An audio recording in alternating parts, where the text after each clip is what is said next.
Good morning. I said I wasn't going to film another video about the ship fire in the North Sea unless there was some sort of major development. Probably no more videos on this now unless there's a major development.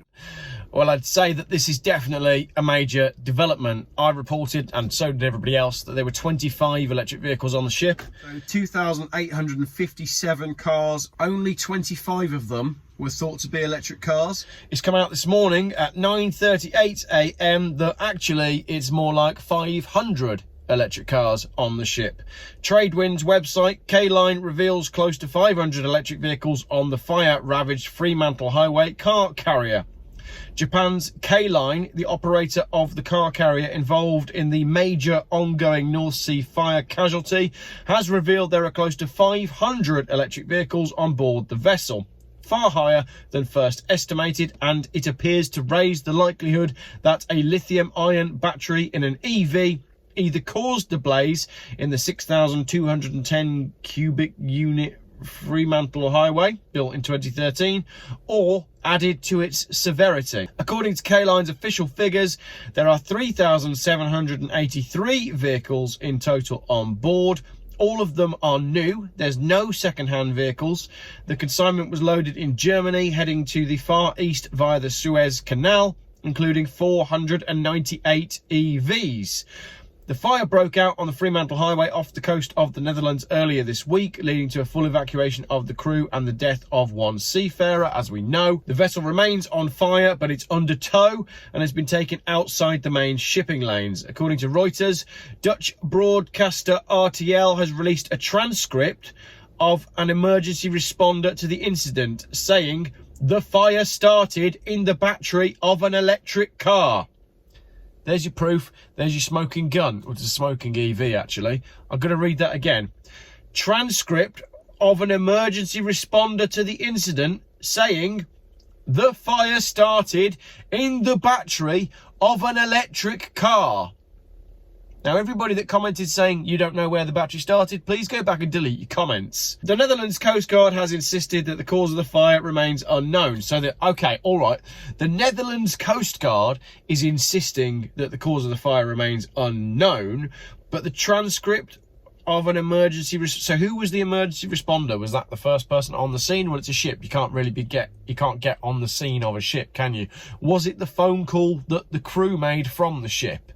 Because if it was, then that's the crew saying that the fire started in the battery of an electric car. Also, you're not going to make that up, are you?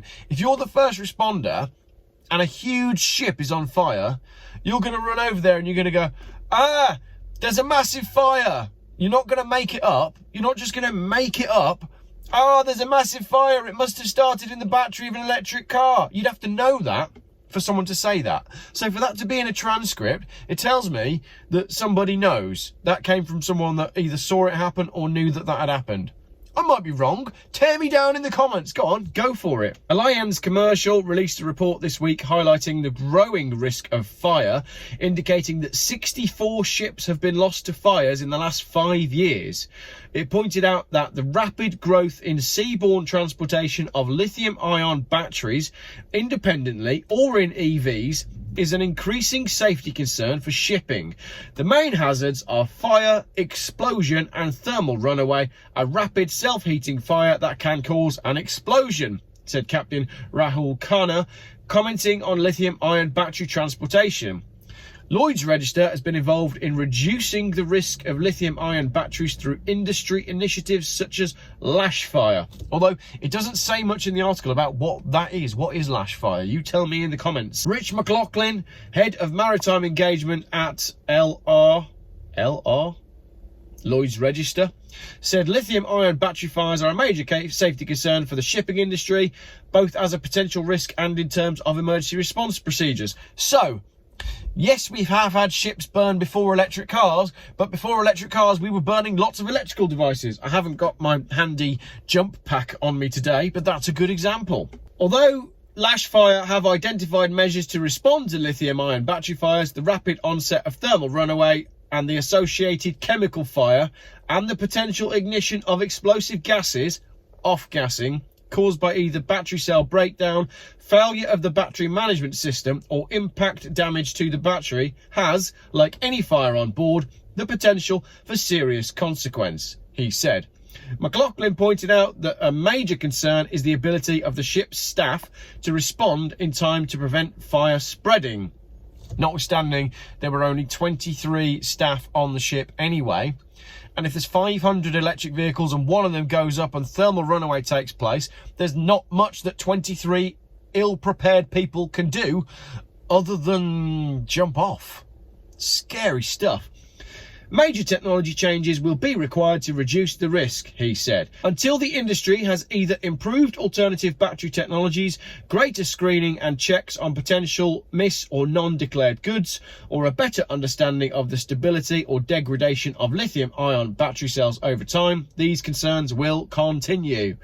So, batteries have been a problem for a long time, but we haven't always rammed lots and lots and lots of these batteries underneath the middle of cars and then shipped lots and lots and lots of cars. That's why the problem is increasing. That's why the ship will burn to the ground. And that's why now all they can do is keep hosing down the side of the ship to try and cool it down in the hope that the ship won't collapse. I did also see an Australian commenter add, when he discussed that point, he said because superheated steel collapses, and that's what happened in the World Trade Center, which would be a good point if the fire was on every single floor, but it wasn't. It was at the top, and yet the steel collapsed the entire length of the towers, both of them, and Tower 7. But yet again, the video has gone sideways. Right, that's my final video on the ship fire in the North Sea. I'm not making any more, unless it turns out that, like, all of the pro-freedom people were sitting in the electric cars, and you know, there'll be something else, won't there? There'll be something else.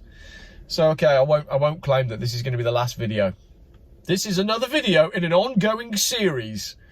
Thanks for watching.